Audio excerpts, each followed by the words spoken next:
Here we are back in the Cuda project, trying to get the frame rails out.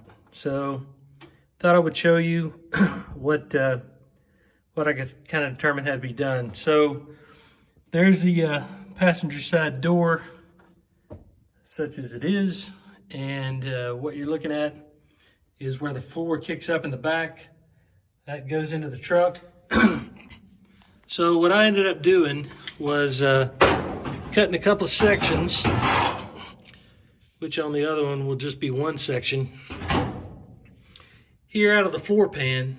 And these are the structural braces that the frame rail is going to have to connect back into and be welded.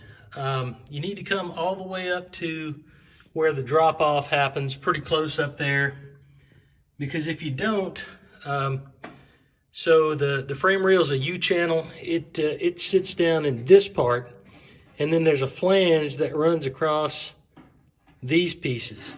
All right. So from the bottom, with a lot of work, I was able to get out everything except the flange that runs across the top. I mean, it's just, you're going to end up denting up your floorboard and stuff anyway if you try to not jackhammer, but air hammer it out. So no, it's not a purist, it's not a restoration thing. So if you're one of those guys, you're looking at the wrong video. But if you want to replace your frame rails and you're not taking this back, this part of the floor pan out under the back seat, then this is the way I would suggest doing it. It would have saved me a lot of headache. On this other side, you can see I've kind of got it marked out already. And I'm just going to do one cut all the way to the front. And yeah, that's into the new floor pan, but doesn't bother me. I don't see any other good way to do this.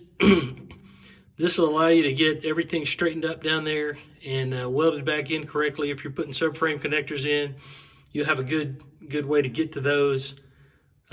This is the best I could come up with. I hadn't seen anybody else show this, but there you go. So now, after I clean all this stuff up, the frame rail should slide in over on that side. And then, of course, I'll have to grind or sand all this stuff down so that later on I can weld those patch panels back in. It's going to be under the carpet or under the back seat. You won't see it. I cut inside the seat mount here. I don't see any sense in going any further out than that. That's about it. Okay, good, go to it. All right, here's this one, pretty much cut out the way I want it. So when you look in there, you can see, I mean, it takes a lot of work to get that part of the frame rail out. But this spot weld and this one, man, getting to that while that rail is in the way from the underneath down up under here, it is darn near impossible. So, as I said, I think this is the way to go. I'm going to drill out that spot weld, and then I'm done taking the frame rails out. That's a little bit of progress. See ya.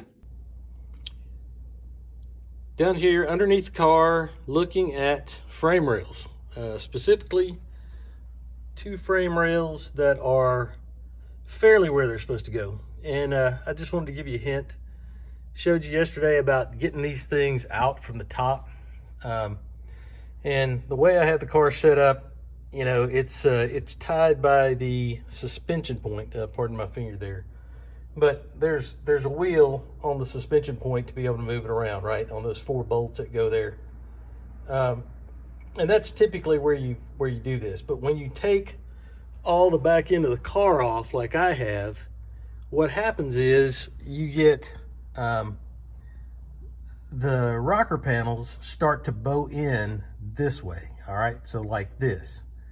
So when I went to put the frame rails back in, they didn't want to go back in at all. I mean, I was like, oh my gosh, this thing is worse than I thought.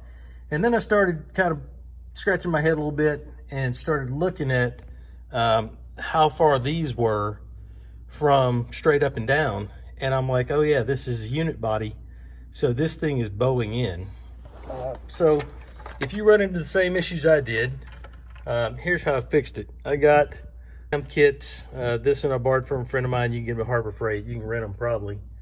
But I just took the hydraulic ram and put it between the two suspension points and push those back out. You can't go too crazy here because you can really screw something up bad if you just start, you know, going crazy with it. But I was able to push those out a little bit and get them to a point where they looked a little more normal, and then take the frame rails and start coming in, and instead of just going in level like this, up at a little bit of an angle, you know, working it in. And in the front, they're where they need to be, you know, on both sides. They're completely up against the floor pan, so that's a plus. And then, you know, I know this back floor is bent, so it's going to take some adjusting and some doing. But this is a preliminary fit, and then eventually get to the point where we're doing some welding. All right, bye-bye.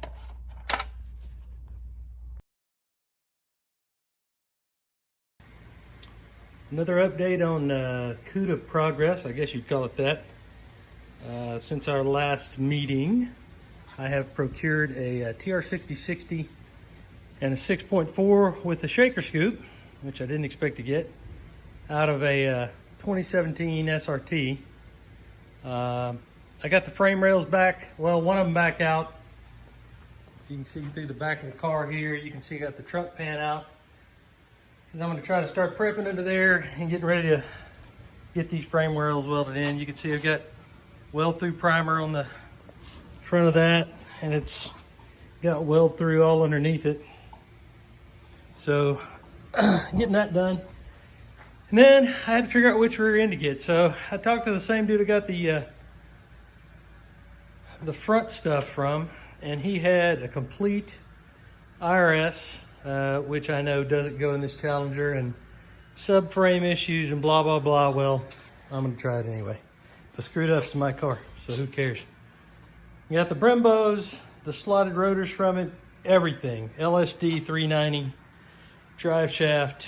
So I got that, and I got the front Brembos and the calipers with it. And I think I paid some ludicrous price, like 800 bucks, which is dirt cheap for all this stuff. I mean, you know, you just get everything. So I was online looking. There's a guy on the Pro Touring site that has done this in a B-body. So I'm gonna try to kind of copy what he does. This rear end's a little too wide for the car to begin with, so you have to narrow the cradle. So the top black part that kind of goes around, and you know what the cradle is, right? So first thing I needed to do was get these supports, that gussets for the corners, off. So I'm taking those off. That one's off. This one is off. Woohoo! So got that done, and then I'm gonna have to take it all apart and narrow it an inch on each side. The passenger side is not a big deal. What ends up being a big deal is this part back on the driver's side, because you can see on the passenger side, you got plenty of room between the third member bolt there and the edge, so you can take an inch out. Here it's gonna have some kind of weird Z-cut, so I'm gonna get that figured out and do it. Sorry about the finger in the way there. This this mount for one of the lower arms there has to come in, and that guy, he notched his a little bit. But what you can do is, you know, just zip it off of there, and then when you're ready to weld it back on, you just notch it and weld it back on. So that's the plan, and that's what I got so far.